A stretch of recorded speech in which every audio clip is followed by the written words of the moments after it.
in that way. If you own any assets like a home or something like that, and you're going to go in with a partner, or as a sole proprietorship, you have no protection. They can sue your company, that directly means they're going to sue you and take your assets.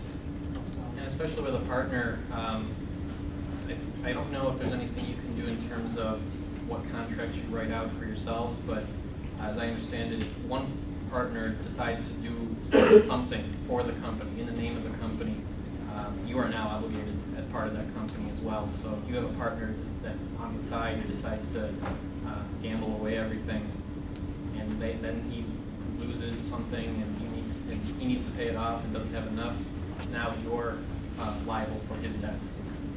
So if you're going to do partnership, it's probably going to be a really good idea to not only have ironclad contracts between yourselves, but also limited liability.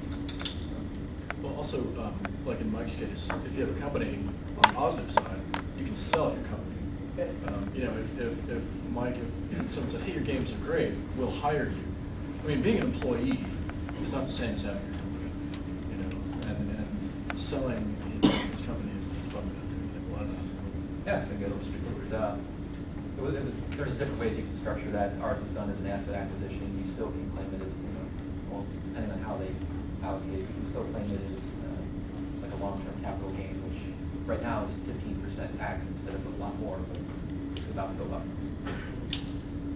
But yeah, I mean, there's a million ways. Even if you're a sole proprietor, you can still do an acquisition. You just have to do it as an asset acquisition instead of a equal purchase. Do you have any kind of internal intellectual property protections that you have in place, like trade secret protections or employee contracts or anything like that? Well, if you're referring to PopCap, there's a lot of them, yeah.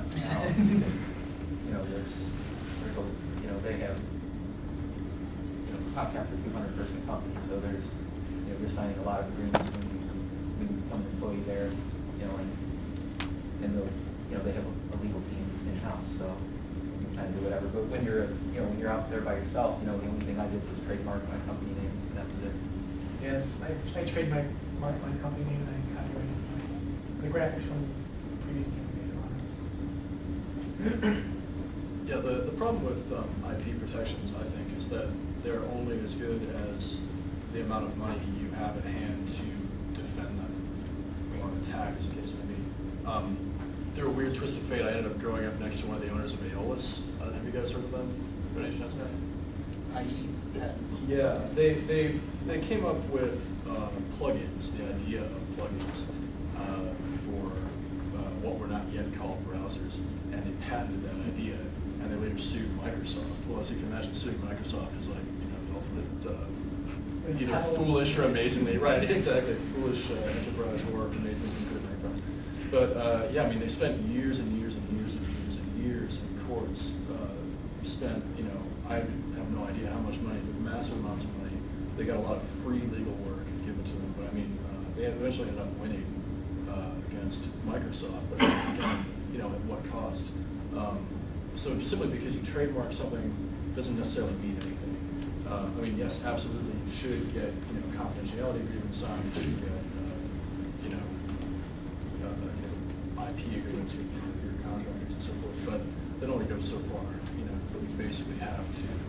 I mean, as an example, outside of the gaming realm, a friend of mine owns a clothing label in New York. It's like a $70 or $80 million company, and basically every season they know that as soon as they release, you know, their new line, that line is immediately being copied by, you know, Chinese factories, basically. So they just have to stay one step ahead, one step ahead, one step ahead.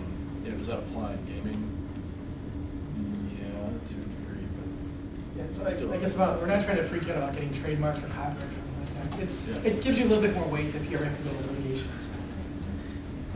I never went to litigation. With trademark and copyright, there's certain, like, you're technically protected when you create something, but you can't enforce it unless it's registered. So you can write something down on a piece of paper in a diner, and it's a poem, let's say, and that's technically a copyrighted work. You didn't have to go and register in order for it to get copyright protection. But you can't sue somebody for infringement unless it's registered. So it's kind of like, if you got protection, you technically can say it's yours, but there's still something else there that you might have to do. After that, when it comes to patents, especially software patents, if you know that you are violating a patent, apparently they can sue you for more damages than if you don't know about it. So I've kind of tried to avoid learning about things like software patents because it's just less liability. And then when it comes to patents, there's a lot of companies like Microsoft and IBM who control hundreds and millions now, what is it, thousands of patents. And they're claiming that the patents help the small guy. If I patent something because I invent some new software thing, I can't exactly go to IBM and say, you're violating my patent, because then they'll say, okay, but all the things that your patent depends on, we patented. So we'll just, make you quieter. You can't bother us. IBM has gone on record saying that their patent portfolios is not valuable because they get income from people licensing it. It's valuable because nobody can tell them what not to do. They're allowed to write whatever software they want. So that's great for big companies like that, but a small fry getting 1 or 2 patents, I don't see that helping you too much. So when it comes to patents, it just seems you kind of have to hope that you're below the radar of someone that's bigger, and hope you don't hit a landmine somewhere.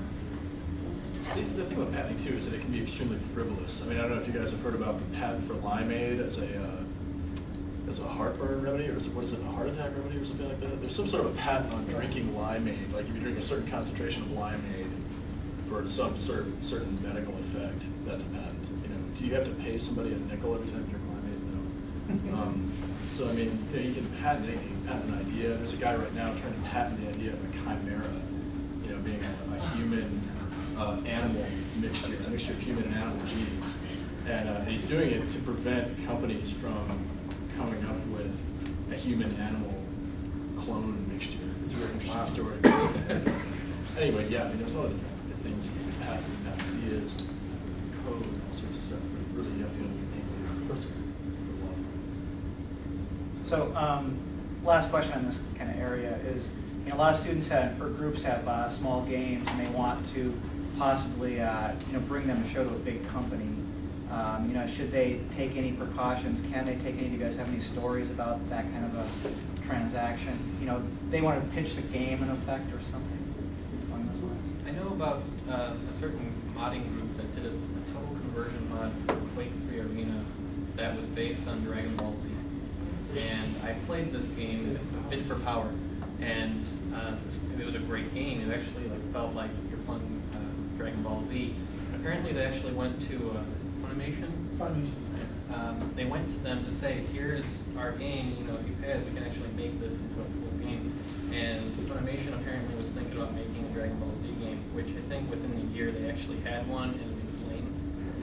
But they tied them up, preventing them from working on the games, basically because they were like, "Well, we'll think about it." And because they're thinking about it, they technically, there's no way that, I guess because they had to sign some NDA thing or something. Essentially, the project kind of stopped. So in order for them to continue working on it, they had to make Bid for Power a non-Dragon Ball Z themed game, and then somebody else kind of on the side was just like, okay, you can take that then, and here's some assets that actually make it like Dragon Ball Z. But I mean, this is totally outside of what the project was supposedly supposed to be. But I mean, here's some people that actually decided, let's do all the work to take Quake 3 and change it so it's like this awesome game. Went to the company, and then the company was able to keep their hands tied, to stop working on it. That's when dealing with licensed material. True. It's a little bit different if it's your own intellectual property. I think it was Denny from Day One Studios who actually said this. I believe it to be true. There's so many everyone's got such a great game idea out there. There's so many great ideas out there. Why would they want to steal yours? Why would they? There's a lot of art developers and stuff at Day One, for example, that would want to make their own game idea. Why would they want to put their idea on hold and make you know what I mean? Right now they're getting paid to do someone else's idea. That's one motivation, I think. But I think if they had it their way, they'd want to make their own game instead of someone else's. Ideas are a dime a dozen, so if you pitch an idea to somebody, saying everybody has an idea. Everyone has 50 ideas. Everybody has 50,000 ideas. You know, so it's like just pitching an idea isn't giving you much leeway or leverage on anything. Actually having worked on it a bit, having something tangible, something they can look at and play, is probably going to be a bigger sell.